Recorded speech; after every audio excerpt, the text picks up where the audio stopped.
नमस्कार, DBN TV की खबरों में आपका स्वागत है। कर्नाटक में अनुसूचित जातियों और मुसलमानों की आबादी में लगातार इजाफा होता रहा है।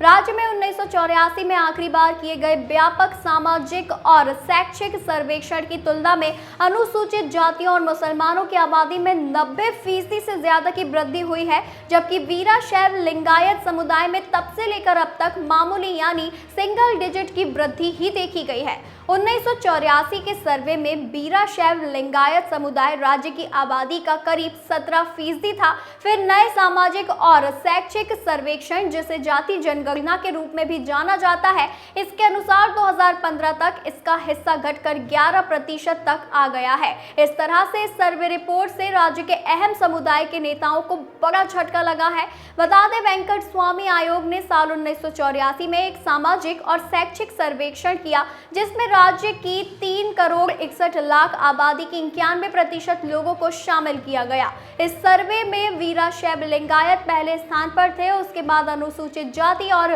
वोक्का-लीगा समुदाय के लोग थे। मुसलमान चौथे स्थान पर थे, फिर कुरुबा और ब्राह्मण सबसे आखिर में रहे थे। फिर साल 2015 के सर्वेक्षण में अनुसूचित जातियां सबसे बड़ा समूह थी, उसके बाद मुसलमान थे। वीरशैव लिंगायत तीसरे स्थान पर खिसक गए थे और उसके बाद वोक्का-लीगा, कुरुबा और ब्राह्मण बिरादरी के लोग थे।